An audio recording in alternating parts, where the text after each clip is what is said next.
हाय sharks, मेरा नाम है भूपिंदर मदान और मैं गुजरात से आया हूँ। मैं अक्सर काफ़ी कैफ़ेज़ में विज़िट करता था और at the end of the day हर जगह विज़िट करके मुझे यही रियलाइज़ होता था, वही cappuccino, americano, lattes with a smiley on it. कोई क्रिएटिविटी नहीं थी यार, और ये पी पी के मेरी जेब में तो छेद पड़ चुके थे। तभी मेरे दोस्त ने मुझसे ये पूछा कि क्या तूने ठेका तो नहीं उठा लिया है कॉफ़ी इंडस्ट्री चेंज करने का? बस इसने पूछा और मैंने ठेका उठा लिया। Oh nice. तभी मेरे दिमाग में आया एक पलंग तोड़ idea.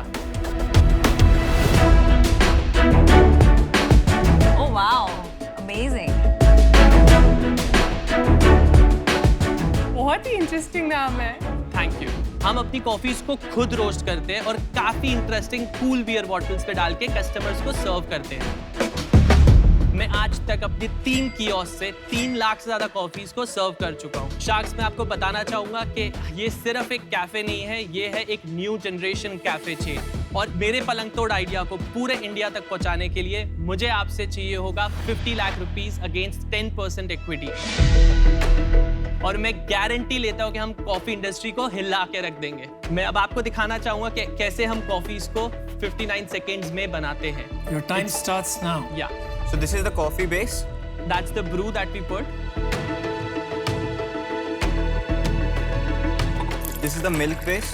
We already put the sweetener inside it. And then we just mix it and serve it in a beer bucket. Oh wow.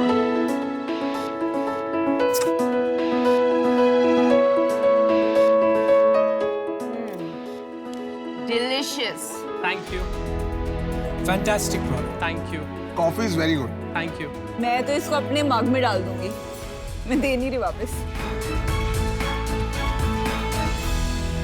Bhupinder, जैसा कि आप देख रहे हैं, आपने सबको लट्टू कर दिया अपने प्रोडक्ट और ब्रांड पे। Thank you. लेकिन ये ब्रांड की समझ, ये सब कहाँ से आया सब साथ में? सर, ये क्योंकि मैंने काफ़ी यंग एज में बिजनेस चालू कर दिया था। मैं 14 इयर्स का था जब मैंने काम शुरू कर दिया था, और उसी बेसिस पे मैंने यंग एज से बोल दिया था कि मैं वड़ा पाव बेच लूँगा, मोमोज बेच लूँगा, लेकिन मैं करूँगा बिजनेस ही। और वहाँ से मैंने अपने बिजनेस की जर्नी शुरू करी। भूपेंद्र, थोड़ा अपने जो आपने पहले बिजनेसेस बनाए 14 साल से अभी तक, उसके बारे में थोड़ा बताएंगे। क्या बिजनेस बनाया, क्या रिजल्ट हुआ, ये कौन सा नंबर हुआ बिजनेस है? ये मेरा 7th या 8th होगा। 8th बिजनेस है। Wow. सो मैंने सबसे पहले शुरू किया था बेचना मोमोज, क्योंकि गुजरात के अंदर मोमोज नहीं थे उस टाइम पे। काफ़ी साल पहले की बात है, व्हेन आई वाज 14-15। और फिर मैंने एक मार्केटिंग कंपनी चालू करी। उसके अंदर मैंने काफ़ी social media marketing campaigns run किए काफ़ी ब्रांड्स के लिए। फिर करते करते आई स्टार्टेड पराठा का बिजनेस। काफ़ी मल्टीपल फूड रिलेटेड बिजनेस करने के बाद finally I came down to ठेका। तुसी कमाल होया, क्या उम्र है आपकी? मेरी उम्र है 27। और ठेका आपका ब्रांड कितना पुराना है? 3 साल।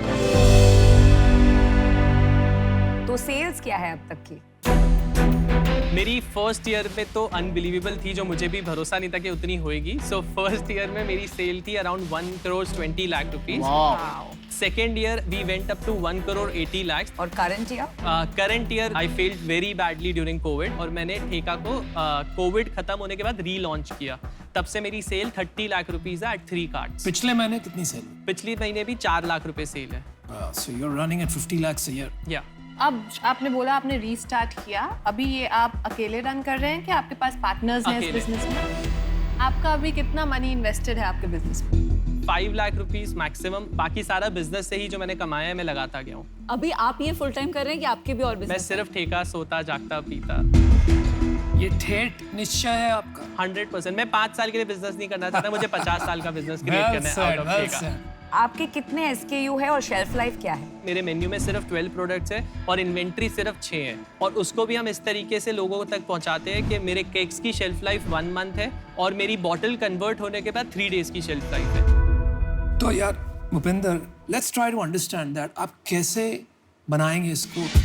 क्या सब जगह ठेका खोलेंगे या एक डिस्ट्रीब्यूशन स्ट्रेटजी करेंगे जो थोड़ी हटके है, इसके बारे में थोड़ा समझा सकते हैं? यस जो मेरा आइडियोलॉजी था कि मैं फिक्स एक्सपेंसेस को कट करके क्वालिटी ऑफ प्रोडक्ट पे ज़्यादा फोकस करूंगा।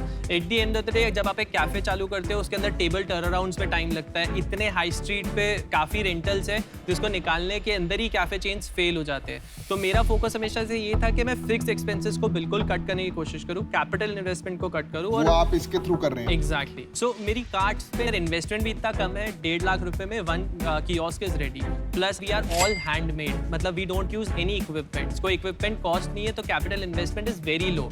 तो मेरे प्रोडक्शन यूनिट्स भी 2.5 लाख रुपए में we are ready to serve people. तो मुझे यही था कि मैं अपने खुद के कार्ड्स ही हर जगह लॉन्च करूँ।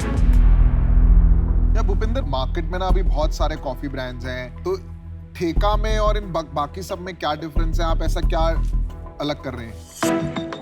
हम कोशिश ये करें कि हम 100% अराबिका स्पेशलिटी कॉफ़ी को single estate coffee beans which is the most premium coffee been, जिसको भी कॉफ़ी की नॉलेज होगी उसको ऑटोमेटिकली समझ आ जाएगा this is the best coffee that you can actually source. उसको हम 100 रुपीज़ में सर्व करने की कोशिश करें कस्टमर्स को, which is most affordable. But ये हैंडमेड होने की वजह से आपको लगता है कि जब स्केल करना होगा, जब बड़े पैमाने पे वो प्रोड्यूस करना होगा, वहाँ पे आपको दिक्कत आएगी? 100%। उसी लिए once we get the investment, जहाँ पे हम लोकेशन पे ये खोलना चाहेंगे वहाँ पे हम थोड़ी ऑटोमेशन 100% लाएंगे ताकि बॉटलिंग मैन पावर से ना हो, बॉटलिंग ऑटोमेशन से हो। आपका विजन क्या है?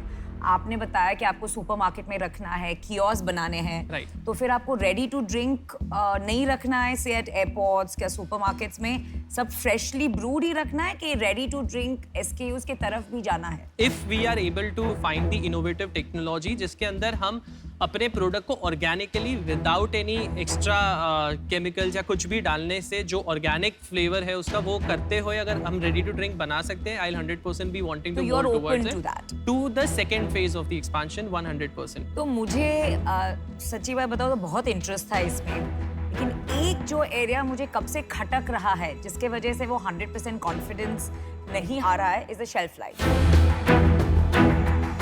और उसके वजह से आई एम आउट, क्योंकि मुझे लग रहा है कि इसे स्केल करने के लिए वो शेल्फ लाइफ का क्रैक करना बहुत ज़रूरी है, अदरवाइज वो जस्ट कियोस्क बिजनेस हो जाएगा जो इतना फैसिनेटिंग नहीं है मेरे लिए। ट्रू। तो भूपिंदर, मेरा कंसर्न ये है कि ये ना 100% फ्रेश है और ना बिल्कुल स्केलेबल, जहां आप लाइक पैन इंडिया डिस्ट्रीब्यूटर्स डाल के फट से स्केल कर दो, ऐसा नहीं है।